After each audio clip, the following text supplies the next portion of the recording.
kale crisps made in the dehydrator, raw, vegan and delicious. To get it ready, we'll clean off the leaves,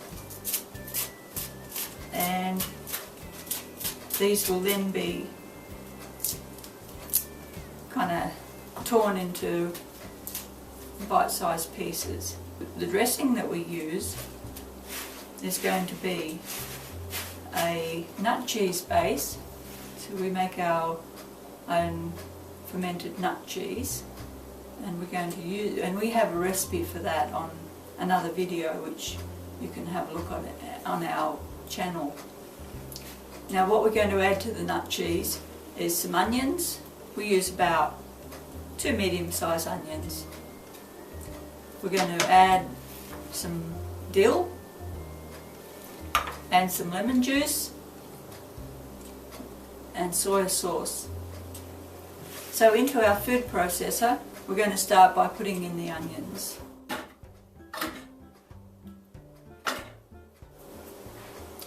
And we'll add the dill and the squeezed lemon juice. Some soy sauce. We're not going to put too much soy sauce to start. We'll see how it tastes so that we can add rather than regret.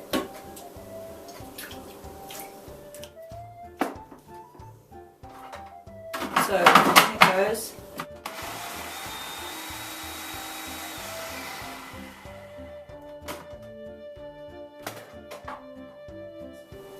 Pretty much mashed up into really small pieces. So now we add some nut cheese.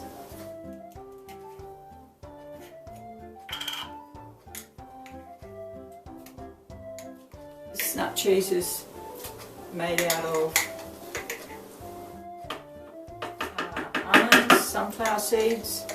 That's the main ingredient. But we have some other nuts in it with it as well, like Brazil nut, walnut, sesame seeds,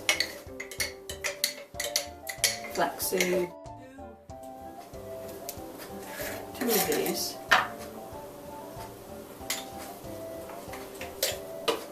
We just have to get it mixed in, so it won't need a lot of processing. Now we'll just see if it needs any more salt.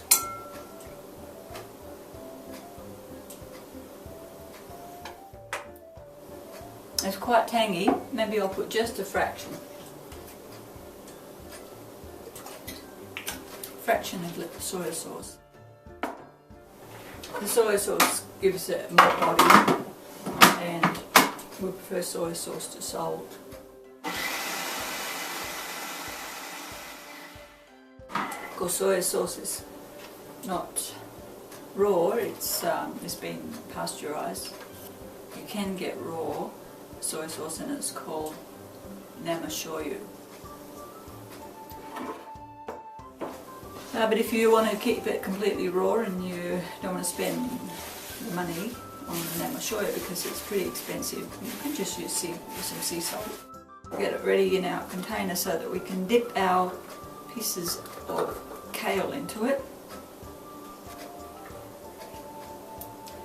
To extend this, we'll make some almond paste with soaked and sprouted almonds and some water, and grind them up. And I'd use probably equal amounts of that to the amount of nut cheese. But I have a lot of nut cheese, so. But it's the consistency. Now look at that consistency. It's not too runny, which means it's going to stick to the kale. So basically it's just a matter of putting I would say a conservative amount, because it will want to stick, so you want to give it a nice coating so it's just carrying it on there. You can massage some of this into it, otherwise you get too much, so you want to a little bit of dressing goes a long way. And then you just lay them lightly on the rack there so they're not piled on top of each other. as they dry they'll thin out, they'll shrink, and so you'll get more room there. So you see how you just put this.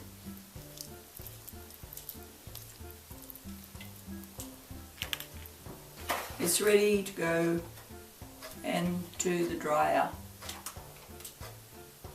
There's our kale leaves in the dehydrator there, all ready to be turned on. We'll start it at 145.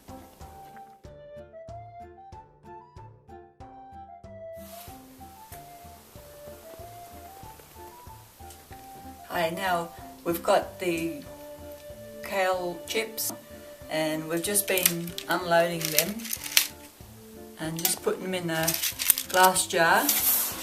Now you can see how crispy these kale chips are. Now what we did was we left them on for an hour at 145, and then we turned them down to 130 for 11 hours and did them overnight. But as I said before, our dehydrator has a lower temperature for the food, so if you're using an Excalibur, then just set it for the temperature of the food that you wanted, which will probably be somewhere under 118 degrees.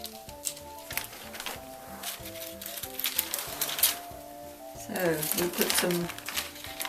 we'll use these gallon Ziploc bags when we run out of jars, so we'll do a taste test on the kale chips.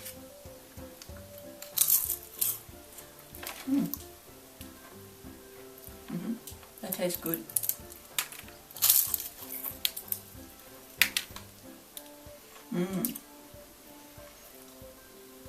Yeah, they're good when I don't put too much dressing on them, because the taste gets just too concentrated. So here's a close up.